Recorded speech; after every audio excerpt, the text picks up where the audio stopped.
오늘의 사연 지금 바로 시작해 볼게요. 과거에 제가 친하게 지내던 누님이 한 명 있었습니다. 나이 차를 무색하게 만들 만큼 미모라든지 누님의 여성스러움이 바깥 동네까지 소문이 나서 유명세를 떨치던 사람이었으니 얼마나 괜찮은 사람인지는 이 정도만 설명해도 충분할 것 같습니다. 저랑은 우연찮게 친해지게 되었고 저도 솔직히 이 누님하고 잘해보고 싶은 흑심이 더 커서 누님하고 자주 만나거나 했지요. 그런데 같이 술 마시다가 한참 분위기가 좋았는데 옆자리에 좀 싸움 좀 한가닥 할 것처럼 보이는 테이블이 있었는데 자꾸 저희 쪽을 흘끗흘끗 쳐다보는 겁니다. 아무래도 누님 정도 되는 미모의 여자가 저랑 있으니 시비를 걸고 싶었던 것 같습니다.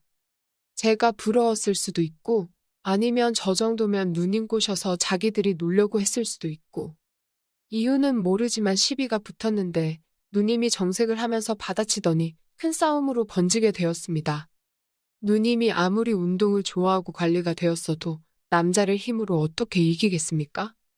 결국에 말싸움이 몸싸움으로까지 번지게 되었는데 한 발짝도 물러서지 않고 바락바락 소리 지르며 대들더라고요. 심지어 얼굴을 한 대 맞아서 코피가 흐르고 있는데도 누님은 겁먹지 않고 오히려 더 세게 달려드니 그 남자들도 잘못 걸린 건가 싶어서 뒷걸음질을 치기 시작하다가 그냥 내빼버릴 정도였거든요.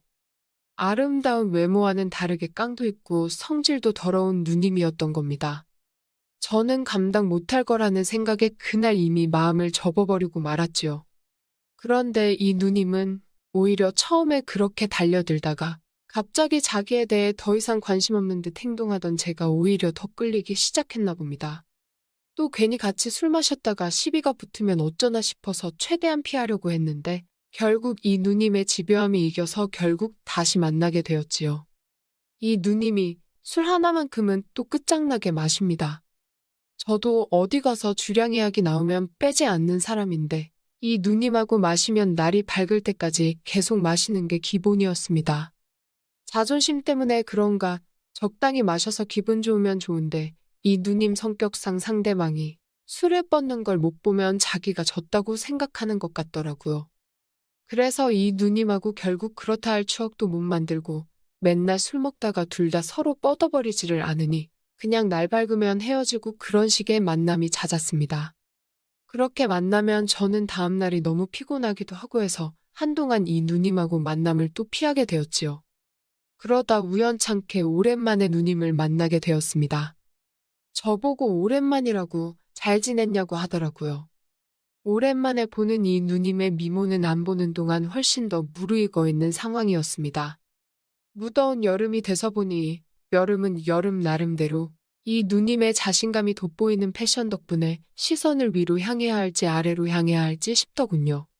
또 만나자마자 술을 마시기 시작했는데 옛날 이야기하면서 한두 잔 나누다 보니 벌써 새벽 2시가 돼버리더군요.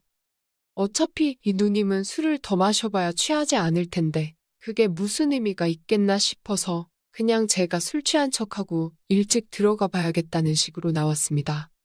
그러면 적어도 제가 술이 안 깨서 피곤할 일은 없을 테니 말입니다. 그런데 누님은 왜 벌써 들어가냐고 하면서 오랜만에 보니까 술이 많이 약해졌다면서 저만큼 술 마시는 사람도 찾기가 힘들다고 정 피곤하면 장소를 바꿔서 마시자고 하더군요. 그러면서 누님이 혼자 사는 원룸에서 더 마시다가 정 힘들면 거기서 자고 가라고 하는 겁니다. 처음엔 더 마셔봤자 끝이 안 날 술자리일 텐데 무슨 의미인가 싶다가 생각해보니까 장소가 누님이 혼자 사는 원룸이라면 이야기가 다르지 않나 싶었지요. 그때부터 자꾸 누님이 입고 나온 민소매티나 짧은 반바지가 계속해서 제 시선에 걸리기 시작하는 겁니다. 밖으로 보는데도 이렇게 대단한데 실제로 그 안쪽은 얼마나 대단할까 싶기도 하고요. 누님이 사는 집에 가니 누님처럼 화려하게 해놓고 살 줄 알았는데 별로 꾸며놓지도 않았더라고요. 군데군데 조금 치우기 귀찮아서 대충 물건을 쑤셔박아 놓은 곳이 곳곳이 있었지만 그렇다고 정리가 아예 안 되어 있는 건 아니었습니다. 거실 겸 주방에 두 사람이 마주 앉으면 꽉 차는 식탁에서 같이 술을 마시고 있었습니다. 그런데 누님 등 뒤로 해서 누님의 방이 시야 안에 들어왔는데 사람 겨우 하나 누워서 잘 법한 침대가 보이더라고요. 그러다 이거 오늘이 결전의 날이다 싶어서 누님한테 곧바로 한마디 던졌습니다. 누님, 침대가 작은데 두 사람이 저기 누울 수 있어요? 라고 말이지요. 그런데 누님이 의미심장한 미소를 지으면서 미쳤냐고?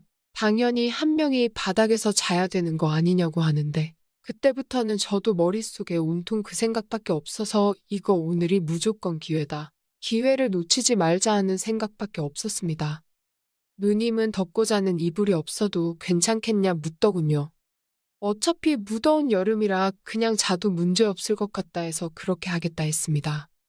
그러더니 누님이 방에 들어가서는 침대 위에 덮고 자는 이불을 바닥에다가 깔더군요. 그러더니 누님이 저보고 너는 침대에서 자라고 그러는 겁니다. 누님한테 양보할 필요 없다고. 어차피 나는 군대도 다녀와서 바닥에서 자는 게 익숙하다고 했지요. 그러니 누님이 자기도 딱딱한 게 더 좋다고 하는 겁니다. 요즘 안 그래도 허리가 아파서 자주 바닥에 내려와서 잔다고 하더라고요. 누님한테 허리가 아프면 더욱더 침대에서 자야지 했는데 침대가 방구할 때 집주인이 옵션으로 넣어준 거라서 엄청 싸구려 침대라더군요. 그래서 여기서 누워서 자면 오히려 허리가 더 안 좋은 것 같다고 하면서 말이죠. 괜히 술 마시다 말고 침대 이야기를 꺼내가지고 누님은 제가 술을 더 마시는 게 아니고 잠을 자겠다고 이해한 것 같습니다. 침대를 양보해주고 저보고 먼저 자라고 하더라고요. 자기는 혼자서 좀 더 마셔야겠다고 하면서 말입니다. 일단 제가 뱉어놓은 말이 있으니 침대에 누웠는데 그 상황에서 잠이 오면 남자겠습니까? 온갖 가지 생각에 정신이 혼미하더라고요. 머릿속으로 수십 가지 시나리오를 생각하면서 앞으로 일어날 상황에 대해 미리 예행 연습을 하고 있는데 정말 1시간 정도는 상상만 했던 것 같습니다. 시간이 한참 지난 듯 싶으니 누님이 거실 겸 주방에서 방 안으로 들어오는 건지 부시럭거리는 소리가 나더라고요. 누님이 혹시 술 취한 척 내 옆으로 눕지는 않을까 싶었는데 진짜로 바닥에 눕는 겁니다. 물론 이 상황도 머릿속에서 벌써 시나리오를 만들었던 부분이라 당황스럽지는 않았습니다. 잠자다가 뒤척이는 척 하면서 살짝 잠이 덜 깬 목소리로 누님한테 먼저 말을 걸었습니다. 이 침대가 진짜 별로인 것 같다고. 허리가 너무 아프다고요. 그러니까 누님이 내 말 맞지? 하면서 딱딱한 바닥이 훨씬 좋다고 하면서 저보고 한번 바닥에 누워보라는 겁니다.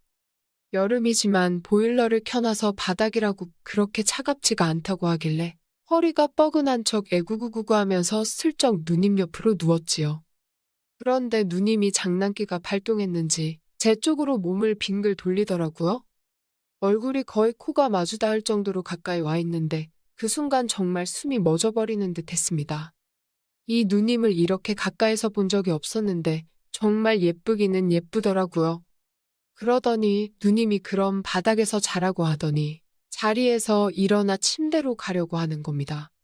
이 누님이 일부러 나랑 밀당을 하려는 건지 아니면 진짜 아무 생각이 없는데 나 혼자 오바하는 건지 싶더군요. 솔직히 그 상황에서 잠이 더 오겠습니까? 누님은 저를 별로 신경도 안 쓰는 듯 한 5분도 안 돼서 새근새근 숨소리만 들리는 게 그냥 잠에 든 것 같았습니다. 더는 안 되겠다 싶어서 에라 모르겠다 하고 자리에서 일어났습니다. 누님은 세상 모르고 자고 있는데 정말 제가 옆에 누우면 딱 맞겠다 싶을 정도로 침대 한켠에 자리가 남아 있었습니다. 성질 더러운 누님이란 누님을 알게 된 초반 때 말고는 솔직히 이 상황까지 올 거라고 생각해 본 적이 없었는데 제가 마음만 먹으면 닿을 자리에 아름다운 자태로 세상 모르고 잠들어 있는 누님을 그냥 두고 볼 수가 없었습니다. 그러다 이 누님 성격을 아는데 괜히 잘못했다가 큰 난리가 나는 게 아닌가 싶어서 결국 포기하고 다시 바닥에 누웠지요. 떨림에 오지도 않는 잠을 청하며 뜬 눈으로 버티고 있는데 침대에서 부스럭 소리가 나더니 누님이 남자가 그렇게 대범함이 없어서 어디 써먹겠냐고 하면서 이젠 자기가 못 참겠다며 바닥으로 내려오더군요. 집에서 같이 술 마시자고 할 때부터 신호를 준 거였는데 그냥 먹으라고 준 거나 마찬가지인데 입안으로 떠먹여줘야 먹겠냐고 하면서 이 누님한테 한참 배워야겠다고 하더니 앞으로 잘 가르쳐 주겠다고 하는 겁니다. 침대 놔두고 바닥에서 해서 그런가 아침에 일어나니 무릎이며 여기저기 멍투성이더라고요. 그런데 멍 같은 건 중요하지 않았습니다. 얼굴만 예쁘지 성격이 더러워서 안 되겠다 싶었던 누님이었는데 막상 제 팔을 베고 세상 모르고 자고 있는 모습을 보니 다른 여자들과 별반 다를 것도 없고 오히려 미모만 따지자면 훨씬 더 예쁜 사람이었으니 괜히 인생의 승리자가 된 것 같더라고요.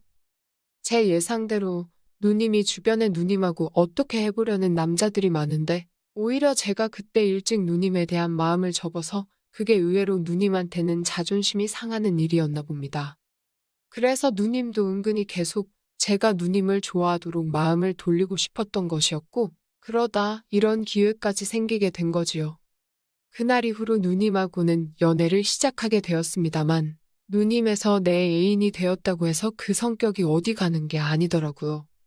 사소한 일에도 사람을 잡아먹을 듯 싸움을 거니 솔직히 성격 차이가 너무 심해서 만남을 오래 이어갈 수는 없었어요. 누님이 순종적일 때는 딱 둘이서 같이 시간을 보내는 밤, 그 시간 말고는 없었습니다.